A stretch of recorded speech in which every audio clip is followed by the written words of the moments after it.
गुलशे मुझे बसा दे, एक दिल हमारा क्या है आज़ाद उसका कितना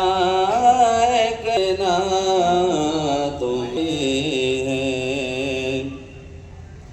उनके निसार कोई, उनके निसार कोई के हिरंज में हो जब याद आ गए सब गम भुला दे,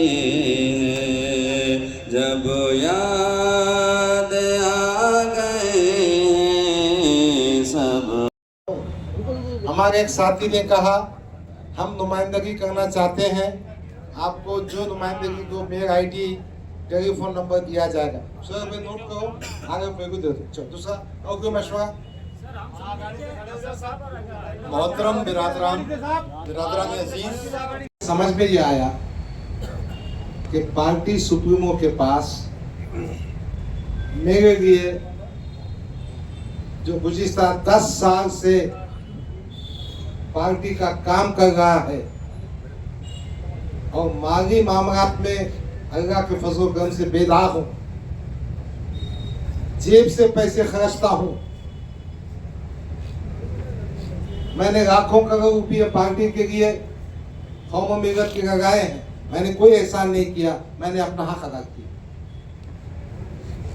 मैं महाराष्ट्र का कारगुजार सदर था, जहां मॉब लिंचिंग वहां पहुंचा, मगर मुझे थोड़ा सा तकलीफ हुई, मैं मुशायरे में नहीं गया। सुबह की फ्लाइट से मैं वापस आ गया और दिन भर सोचते रहा। फिर मैंने सोचा एक खत तहरीरी शक्ल में अपन बैरिस्टर नवीद साहब को देना चाहिए। वो खत मैंने 23 तारीख को भेजा, उनको 5 बजे मिला। वो खत की कॉपी आपको दे देता हूँ, अल्लाह ने चाहा तो चंद दिनों में अखबार में भी छाप दूंगा। वो खत मैंने उर्दू में तहरीर किया था, मैंने उसका हिंदी में जो देवनागरी लिपि पर लिखा हूँ, पहले मैं आपको खत पढ़ कर सुना देता हूँ। वो खत कुछ इस तरह है, सुना देता मैं, छुपाता नहीं। 25 जून 26 जून की बात होगी। प्रकाश अंबेडकर, मैं, इम्तियाज जलील और असदुद्दीन अवैसी दिल्ली में बैठे थे सीटों की वाटाघाटी के लिए। प्रकाश भाई को आने को थोड़ा टाइम था, तो मैंने हंसते हंसते कहा साहब अब ये मेंबर ऑफ पार्लियामेंट बन चुका है, इसको अपन महाराष्ट्र सदर बनेंगे। मैंने हंसते से ये भी कहा अपना आदमी गोल बच्चन में पक्का है, एकम भाग भी करता है, खूबसूरत भी है, जो अपने को फायदा हो जाएगा पार्टी। साहब ने ट्वीट करके बना दिया महाराष्ट्र का अध्यक्ष, और ये जनाब ने महाराष्ट्र का अध्यक्ष बनने के बाद इंतखाबात से 2 महीने पहले औरंगाबाद की जो बॉडी थी हमारी, वो बॉडी को डिसॉल्व कर दिया। मैंने इसमें नोट किया। अजान के 2 मिनट से मैं आपसे गुजारिश करता हूं कि आप हमें मशवरा दीजिए, हमको साथ दीजिए, हमको रास्ता बताइए, हमारी सरपरस्ती कीजिए। देखिए ये मजलिस इत्तेहाद मुस्लिमीन के अफराद नहीं है, ये मिलत के अफराद है। कहीं ना कहीं ये इक्वेशन बदलना होगा कि ये बात है कि मिलत के दर्दमंद अफराद है। हमारे खालिद सैफुद्दीन बैठे हैं, वो दूसरी पार्टी में है, मैं MIM में हूँ। जफर बिगड़र बैठे हैं दूसरी पार्टी में, बब्बू भाई है हमारे, बड़े बड़े अहम शख्सियतें जमा है जो इस असेंबली हल्के में असरअंदाज होते हैं। हमारे मौलाना अलीमुद्दीन साहब हैं, बहुत काबिल शख्सियत है, उनका बयान सुनकर मैं बहुत खुश होता हूँ। हमारे अनवर शाती साहब आए, हमारे सुहेल साहब, डॉक्टर उमर खादरी मेरे दामाद हैं, वो सब बैठे हैं। बहरहाल हम इस फिलहाल बहुत परेशानी में हैं, कोई नतीजे को पहुंच नहीं पा रहे हैं। आपकी मदद चाहिए, आपका मशवरा चाहिए, आपकी हिम्मत चाहिए, और आप हमारा मशवरा हमको मशवरा देंगे, हिम्मत देंगे।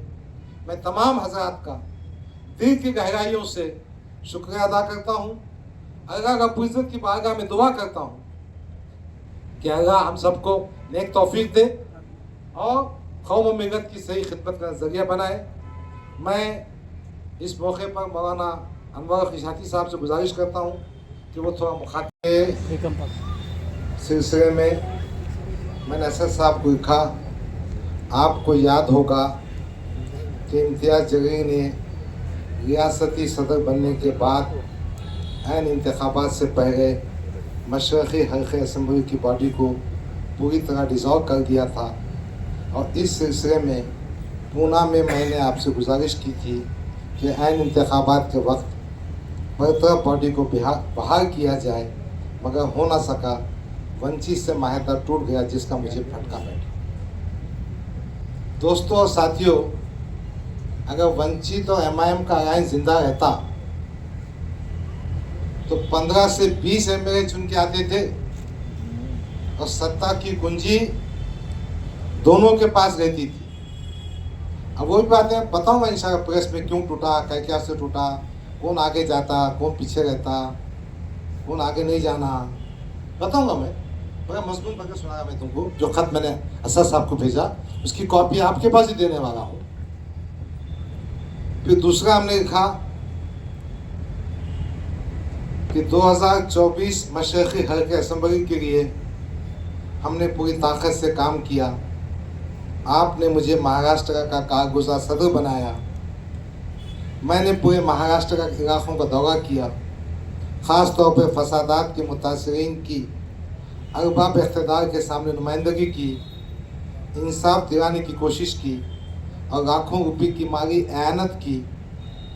पुलिस कस्टडी में मरने वाले मुस्लिम नौजवानों के मामले को हाई कोर्ट्स में लेकर गया, इनकी माली मदद भी की, कोर्ट का खर्चा भी बर्दाश्त किया, और कई पुलिस वालों पर IPC सेक्शन 302 के तहत केस दर्ज करवाए। महाराष्ट्र में जहाँ जहाँ मॉब लिंचिंग हुई, वहाँ मैं बज़ाते खुद पहुँचा, इन अफराद ख़ानदान को दिलासा दिलाया, पुलिस में नुमाइंदगी की, पैसों से मदद की। कोविड के ज़माने में मेरे ज़ाती खर्चे से 5 लाख से ज़्यादा रकम के ग़िज़ाई पैकेट तकसीम किए। कई मरीज़ों को इलाज मांगेजे में मदद की। पार्टी को मजबूत करने के लिए मुख्तलिफ तारुक़ों अज़ला का दौरा किया। एक मजबूत तंजीमी ढांचा तैयार करने की कोशिश की, जिसमें कुछ कामयाब हुआ। मैं समझता था ये लिखने की ज़रूरत नहीं, मगर फिर भी मैं चाहता तहरीरी तौर पर बात आ जाए, ताकि सबको मालूम हो कि कौन क्या कर रहा है, किसकी क्या अहमियत है और क्या अहमियत होना चाहिए। असद साहब के जो मैसेजेस मेरे पास आए थे, उसमें सब में बड़ा दुख ये था कि इम्तियाज़ जलील हार गए। किसी ना किसी तरह से वो ठिकरा हमारे सर पे फोड़ने की बात भी दिख रही थी। तो फिर मैंने समझा उठना चाहिए खत में।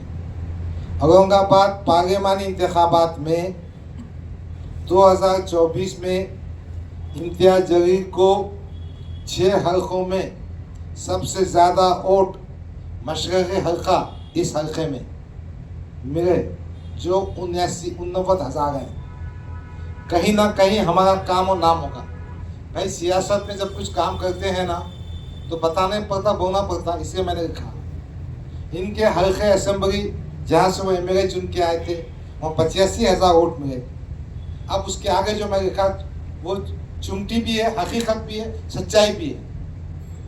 वोट और बढ़ सकते थे, मगर इसका जवाब इम्तियाज़ जलील, अहमद जलील, बिलाल जलील से पूछा जाए तो बेहतर होगा। पैसे खर्चने में हाथ रोकना, तमाम ओहदेदारों और कारकुनों को बंधुआ मजदूर समझना, ये इनकी सबसे बड़ी गलती रही। और दूसरी बात यह है कि पार्लियामेंट के हल्के में मुस्लिम वोटर्स की तादाद 22% है। यानी मुसलमान कितने टक्के हैं? अपन ने जो सोशल इंजीनियरिंग किए थे प्रकाश अम्बेडकर को आके, तो 13% बढ़ गए थे, तो 35 से 36% में चुन के आए 4000 वोटों से। अब हमने गुत्ता लिया सबके काम करने का, तुम युति तोड़ते जाएंगे। खैर, आदर्श का भरोसा काम नहीं आया, वंचित का तकरीबन 1.5 लाख वोट हम खो चुके थे। इसलिए बराए मेहरबानी आपसे गुजारिश है कि इम्तियाज की शिकस्त के आप सही तौर पर असेस करें।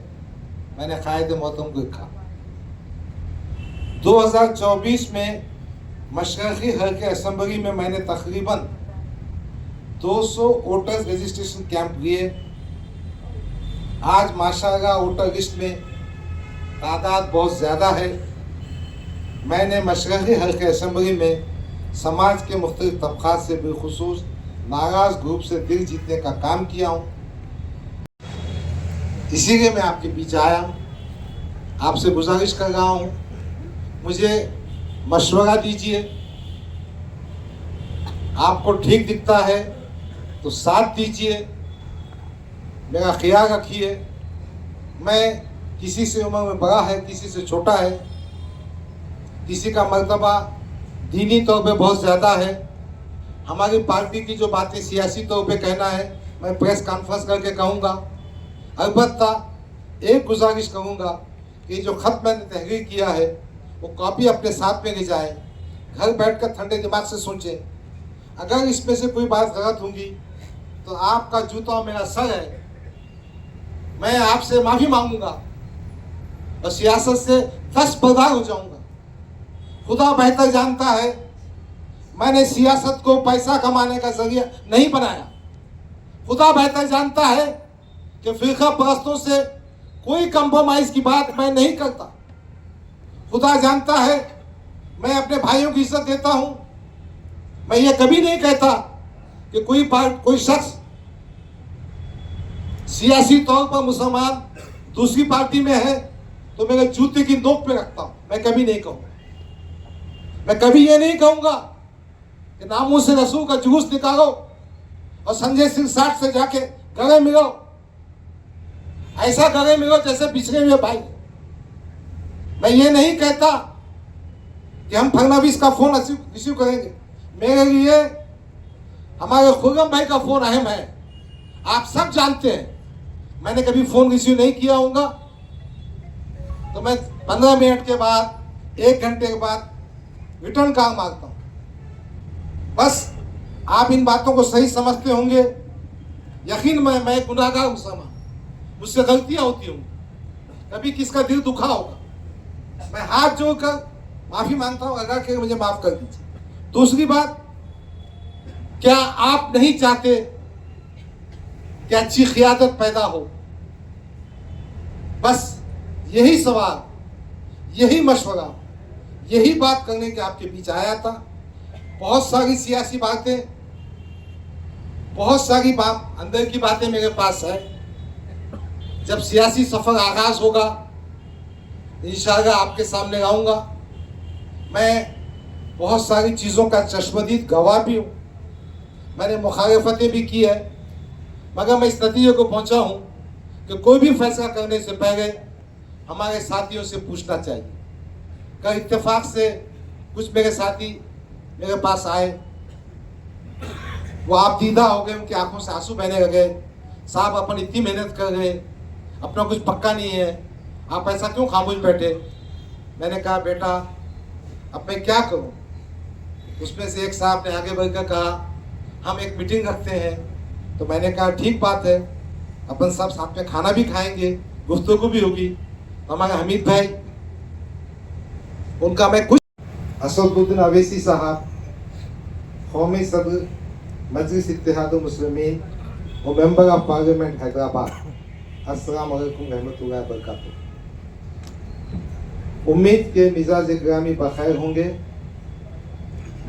हफ्ते के दिन बतारीख 21 सितंबर आपसे मुलाकात हुई, फिर व्हाट्सएप पे मैसेजेस आप तक पहुंचे, आपका जवाब भी आया। मैंने महसूस किया कि मैं अपनी बात आप तक सही और मुकम्मल अंदाज में पहुंचा नहीं सका। इसलिए इस तहरीर के जरिए आपको अपनी बात बता रहा हूँ। सदर मोहतरम, मेरी उम्र 67 साल की हो चुकी है और मैं समझता हूँ 2024 असेंबली इलेक्शन मेरी जिंदगी का आखिरी इलेक्शन हो सकता है। 2014 के असेंबली इलेक्शन में मैंने पहली बार मजलिस के टिकट पर 60,000 वोट लिए थे। 2014 से 2019 तक मैंने मेहनत की। 2019 में 80,036 वोट हासिल किए। अब यहाँ के जो पॉइंट्स है वो सुन लीजिए। 2019 में मेरा टिकट बहुत देर से डिक्लेयर हुआ, जिसके नतीजे में गैर यकीनी कैफियत सूरत हाल थी। समाजवादी पार्टी और एमआईएम महाराष्ट्र के दूसरे असेंबली हलकों में गठजोड़ हुआ, मगर मेरी गुजारिश के बावजूद मेरे मशरक़ी हल्के असेंबली में समाजवादी उम्मीदवार करीम कुरैशी आया और 5,555 वोट खाया। इस तरह नुकसान हुआ। उस जमाने में मैं कुछ भी नहीं है, वो बता रहा हूँ। मैं आपके पास सुना देता हूँ। आसिम बिखार साहब हमारे उत्तर प्रदेश के प्रभारी स्पोक्स पर्सन थे। 2019 में उनका मुझे फोन आया, कोई मुश्किल काम नहीं, इंशाल्लाह वो हो जाएगा। 2 इंतखाबात हारने के बाद 2024 के इंतखाबात में मैंने महसूस किया अवाम की बेपनाह हमदर्दी मेरे साथ है। मेरी टीम में मेरे चाहने वाले बहुत पेश हैं, बहुत तुंदरी और जाफिशानी से काम कर रहे हैं। मेरा टिकट डिक्लेयर ना होने की वजह से अवाम में सवालात उठ रहे हैं। मुझे औरंगाबाद मशरक़ी हल्के असेंबली से इलेक्शन लड़ना है, किसी दूसरे हल्के से नहीं। आपसे गुजारिश है कि मुंदरजा बारह नुकारात की रोशनी में औरंगाबाद मशरक़ी हल्के का टिकट डिक्लेयर करें, ताकि मुझे काम करने में आसानी हो। अगर आप टिकट देना नहीं चाहते हैं तो बराए कम इतना एहसान तो कीजिए, मुझे बता दीजिए। यही बात करने के लिए मैंने 5 मिनट का वक्त मांगा था। घंटों कई दिन अपनी मेहनत पैसे के साथ जिस लीडर की खिदमत में फिरता रहा, वो मुझे 5 मिनट का वक्त नहीं दे सका। डॉक्टर साहब तुम आगे बढ़ो, डॉक्टर साहब तुम आगे बढ़ो। यही बात करने के मैंने आपसे 5 मिनट का वक्त मांगा था, मगर मुझे ना मिल सका। एक बात और जिक्र करना जरूरी समझता हूँ, आप जो कहेंगे वो पार्टी फंड देने को मैं तैयार हूँ, और मुझे पार्टी की तरफ से इलेक्शन के कोई माली मदद नहीं चाहिए। सिर्फ आप और अकबर भाई हमारी तशरीह मुहिम में आना ज़रूरी है। आपसे गुजारिश है कि मुझे 2024 मशरक़ी हल्के असेंबली औरंगाबाद का टिकट दिया जा रहा है नहीं, मुझे बताया जाए, मैं आपका शुक्रगुजार रहूँगा। एक और बात की गुजारिश है, इस तहरीर के जवाब में ताख़ीर ना करें तो बेहतर होगा। मैंने ये खत, आपके हल्के में समाजवादी का उम्मीदवार आने वाला है, आप कहे तो मैं रोक सकता हूँ, मगर मुझे इसमें सदर मोहतरम बैरिस्टर असदुद्दीन ओवैसी साहब मुझसे कहेंगे तो मेरा सियासी खत में इजाफा होगा, जब भी मैं कहूँगा। मैंने इमीडिएट बैरिस्टर असदुद्दीन ओवैसी साहब को फ़ोन किया। उन्होंने कहा कि इम्तियाज जलील साहब बम्बई में हैं, 2019 की बात कर रहा हूँ, अक्टूबर की, और अपना और समाजवादी पार्टी का गठबंधन हुआ है। गोवंडी में हम अबू आसिम को पार्टिंबा दे रहे हैं, बाइकरगा में उन्होंने वारिस पठान को पार्टिंबा दे रहे हैं, भेवंडी में उनका जो उम्मीदवार था उसको वो पार्टिंबा दे रहे, दूसरे हल्के में वो पार्टिंबा दे रहे। आपके पास भी पार्टिंबा होगा, बेफिक्र रहिए, इम्तियाज जलील साहब वहाँ मौजूद हैं। मैं मुतमईन था, कैंडिडेट आया, उम्मीदवार ने इलेक्शन करा, माहौल खराब किया। मुझे तो समझना चाहिए ना कि क्या किया जा रहा है मेरे साथ में। ऐसा हुआ है। और यही बात मैंने जब उनसे कही थी तो कहा था कि मशरक़ी हल्का असेंबली की टिकट हम आपको देंगे और चुन के भी आएंगे, गिफ्ट देंगे। तो इस तरह से 2019 में ऐसा मेरे साथ किया गया। पूरे महाराष्ट्र में समाजवादी पार्टी और एमआईएम साथ में, औरंगाबाद मशरक़ी हल्के में समाजवादी का उम्मीदवार। मैंने क्या समझना चाहिए? क्या अतुल सावे को जिताने के लिए, क्या देवेंद्र फडणवीस के बोने पर गफ्फार खादी को बगी का बकरा बनाए क्या? फिर दूसरी बात जो मैंने तहरीर किया, आपको याद होगा कि इम्तियाज जलील ने रियासी सदर बनने के बाद यहाँ मौजूद हमारे आइम्मा मसाजिद, बुजुर्ग हजरात, गुमाए कराम, मेरे नौजवान साथियों, दोस्तों, ये जो आज की मीटिंग और दावत मुनक़िद की गई है, कल रात में हमारे कुछ साथियों ने मुझसे गुफ्तगू की, मुझसे बहुत सारी बातें पूछी। ख़ास तौर पर 2024 के असेंबली इंतखाबात, इस हल्के असेंबली के बारे में मुझसे पूछा। बहुत सारी बातें मैं उनसे कहना चाहता था। फिर मेरे जहन में आया एक अपने हम ख्याल, अपने चाहने वाले, अपने से मोहब्बत करने वाले, उनके साथ बैठकर गुफ्तगू की जाए। मेरे दो साथियों ने आगे बढ़कर आज की दावत का एहतमाम किया है। मैं उन दोनों साथियों का, हमीद भाई, अब्दुल रहीम भाई, इनका शुक्रगुजार हूँ। आप तमाम का भी शुक्रगुजार हूँ कि आप मेरी साथियों की दावत पर यहाँ पहुँचे हैं। यकीनन गुज़िश्ता कई सालों से आपकी सरपरस्ती में, आपकी मदद से मैं सियासत में काम कर रहा हूँ। 2014 के असेंबली इंतखाबात में कुछ हज़ार से अपने को शिकस्त हुई। 2019 का आपके सामने है। 2019 से हम मेहनत कर रहे थे और कर रहे हैं, मगर मेरे और पार्टी के जो मामलात थे, लोग मुझसे पूछ रहे हैं आपके टिकट का क्या हुआ। लोग मुझसे पूछ रहे हैं आपने फॉर्म क्यों नहीं भरा। तो मैं चाहता हूँ पब्लिकली, ख़ास तौर पर उन साथियों को बताऊं जो मेरे लिए कांधे से कांधा लगा कर दिलो जान से काम करें। वक्त आने पर मीडिया और प्रेस को बताया जाएगा, मगर मैं जानता हूँ ये हजरात मेरी हमदर्दी में कम, उनके टीआरपी में ज़्यादा हैं। आने दीजिए, कोई छुपाने की बात नहीं है। आपकी मोहब्बत में शुक्रिया शुक्रिया। नहीं भाई, आपका मामला मीडिया का मामला है। यकीनन हम आपके भी शुक्रगुजार हैं।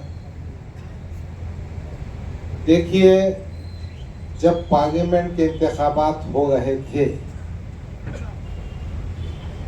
ताज विवांता होटल में मोहतरम बैरिस्टर असदुद्दीन अवैसी साहब ने इम्तियाज जलील, इब्तिसाम, इन दोनों की मौजूदगी में मुझसे कहा था कि आपको हम मशरक़ी हल्का असेंबली का टिकट भी देंगे, चुनकर भी लाएंगे, खर्चा भी बर्दाश्त करेंगे और ये सीट गिफ्ट में देंगे।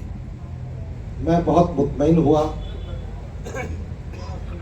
जब 9 सितंबर को वक्फ के एक्ट पर मीटिंग हुई। वो मीटिंग में मैं मौजूद था। वक्फ एक्ट की मीटिंग हज हाउस में हुई थी। उसके बाद एक प्रेस कॉन्फ्रेंस हुई। उन्होंने असेंबली के 5 उम्मीदवारों के नाम डिक्लेयर किए। मुझे थोड़ा धक्का बैठा, फिर मेरा नाम क्यों नहीं आया। मैं इस पसोपेश में था, हो सकता कोई मसलियत होगी, अपना कायद है उन पर एतमाद करना चाहिए। फिर उसके बाद मुख्तलिफ अफवाहें, मुख्तलिफ बातें सुनने को मिली। मैंने सोचा हम इतनी मेहनत कर रहे हैं, क्यों ना डायरेक्ट और राष्ट्र उनसे जाकर बात की जाए। 21 सितंबर को मैं हमारे ड्राइवर इरफान के साथ बाय एयर हैदराबाद गया, दारुस्सलाम पहुंचा। साहब का कोई प्रोग्राम चल रहा था। मैं उनकी गाड़ी के पास जाकर खड़ा। मैंने असद अभी साहब से कहा, साहब मुझे 5 मिनट का वक्त दीजिए, मुझे आपसे अहम और ज़रूरी बात करनी है। उन्होंने कहा नहीं, मुझे स्कूल के फंक्शन में जाना है। मैंने कहा भाई मैं आपकी गाड़ी में बैठता हूँ, मेरी बात सुन लीजिए। उन्होंने पूछा है कब तक है आप? मैंने कहा मैं जब तक आपसे बात नहीं हुई इसके लिए मैं आया हूँ, वो शाम के मुशायरे में आप आ जाइए। ठीक है, अब कायद है, पार्टी के सुप्रीमो है, बात तो सुनना पड़ेगा। मैं वापिस होटल पर आया, मैं सोचते रहा। मैंने एक व्हाट्सएप डाला, फिर उनका जवाब आया, फिर मैंने व्हाट्सएप डाला। वो व्हाट्सएप भी मैं पब्लिकली डिक्लेयर करूंगा, बताऊंगा। असद साहब को भेजा, शाम में 5 बजे व्हाट्सएप और मेल भेजा हूं, उसका रिकॉर्ड मेरे पास मौजूद है। और आज 8 तारीख है, कोई जवाब नहीं, कोई कांटेक्ट नहीं। फिर मैंने महसूस किया कि बात समझना चाहिए, इसलिए मैंने फॉर्म भी नहीं भरा, ना डीडी भरा, ना दरखास्त दी। मैंने ये महसूस किया कि अपने को जिस तरह से 2019 में टिकट देके जुबा किया गया है, अब टिकट नहीं देके जुबा करने का कार्यक्रम हो सकता है। क्यों? जब टिकट दूसरी पार्टियों के बढ़ जाएंगे, जब दूसरे दरवाजे बंद हो जाएंगे, जब हमको रिफ्यूज करने के बाद हम कहां जा सकेंगे? देखो भाई, सियासत में वो क्या करते हैं, अपने मकसद के आगे जाते हैं। यही उन्वान, यही बात मैं आप तक पहुंचाना चाहता हूं। मैं एक बात मानता हूं, यहां जितने भी लोग बैठे हैं वो जिम्मेदार हैं, मेरे सरपरस्त हैं। मैं सिर्फ आपसे ये पूछने खड़ा हूं, आप मेरी रहनुमाई कीजिए, मुझे रास्ता बताइए, मैंने क्या करना चाहिए। मैंने ऐसा महसूस किया कि मेरी पार्टी एक कमजोर कैंडिडेट देना चाहती है। आज मैंने इस हल्के में इतना काम किया है कि अल्लाह के फजल करम से ये सीट MIM के टिकट पर चुनकर आ सकता हूँ। और कौन ऐसी पार्टी है जो विनिंग कैंडिडेट को टिकट ना देते हुए ऐसे कमजोर कैंडिडेट टिकट दे जो अतुल सावी की जीत की वजह बने? बस यही सवाल है। अब मुझे क्या करना चाहिए, आप मुझे बताइए। मैं कई रातों से सो नहीं पाया। मेरे अफराद खानदान मुझसे पूछते हैं कि गफ्फार कादरी, तुमने यहाँ 5 लाख दिए, यहाँ 2 लाख दिए, यहाँ गए, रात में जागे, दिन में घूमे, और तुम्हारी पार्टी क्या कर रही?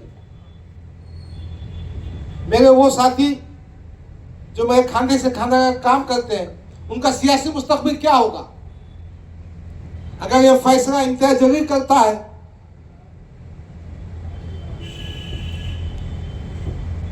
तो हमने क्या करना फिर? और असद साहब भी उनकी बात सुन के करते होंगे, तो कोई ठीक बात नहीं है। भाई, मुझे अच्छी तरह से याद है, जहां जहां फसादात के वास्ते मैं गया, ये मोहतरम इम्तियाज जलील हमारा तो फोन उठाते ही नहीं। अब आप में से किसका उठाते मालूम नहीं, मगर मेरे साथी ने हंसते हुए किया, फडणवीस साहब का फोन उठाते हैं, 1 घंटे में उठाते करते। अब सच्ची बात है कि झूठे मुझे मालूम नहीं, मगर मेरे कंस्टिट्यूंसी मैंने महसूस किया कि अतुल सावी की मदद करना चाहते हैं, एक ऐसा कैंडिडेट देना चाहते हैं चूंकि मैंने 2019 के बाद से 2024 तक मेहनत की, घर घर गया, हिंदू बेल्ट पे भी जाता हूं, मुस्लिम बेल्ट पे भी जाता हूं, वंचित के पुराने रिश्ते भी हैं, और मुझे पूरा यकीन है पार्टी ऐसा काम बताना चाहती है कि हमारे सब दरवाजे बंद हो जाना।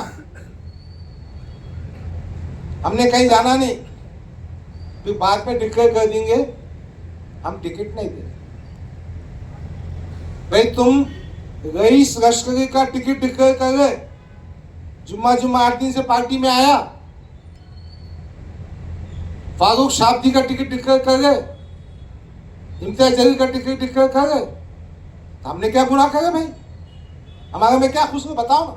हाँ, हमने कहा था कि 5 मेंबर ऑफ पार्लियामेंट जो अपन ने टिकटा दिए थे, उस्मानाबाद, पूना वगैरह बहुत सी बातें थी। हमने कहा था शिवसेना को वोट देने के बारे में, हमने वो मैं बताऊंगा बाद में। हमने सच्ची बात करने की कोशिश की, इसलिए मैं आपसे ये पूछने के यहाँ बैठा हूँ। अभी फैसला मत कीजिए, ठंडे दिमाग से कीजिए। मैं यहाँ बैठूंगा, मेरे घर आइए, बैठ के बात करेंगे। क्या मैंने पार्टी को छोड़ना चाहिए? क्या मैंने इलेक्शन लड़ना चाहिए? लड़ना तो किससे लड़ना चाहिए? कौन से दरवाजे को खटखटाना चाहिए? भाई कोई भी आदमी, अब हमारे रमजानी खान है, असलम पठान है, कई दिनों से काम कर गए। अगर इनका सियासी मकसद वही हम जैसे कायदीन खत्म कर देंगे तो ये तो नाइंसाफी हो गई ना। बस यही बात करना। आप मेरे सरपरस्त हैं, आप मेरे दोस्त हैं, आप मेरे बुजुर्ग हैं, मुझे मशवरा दीजिए। मशवरा देने के बाद मेरा साथ दीजिए। हम सब मिलकर कम से कम इस असेंबली हल्के में एक मजबूत क़ियादत पैदा करें। मुझे ये भी मशवरा दीजिए कि मैंने क्या करना चाहिए। देखो, हम सब आपस में जुड़े हुए हैं। किसी की दिल आज़ारी मुझसे कभी हुई होगी, मगर मेरा यकीन है हम में से हर फर्द कौम के लिए, मिल्लत के लिए बहुत जिम्मेदार। मौलाना इशाती साहब आए, मुझे गुजारिश है आगे आए।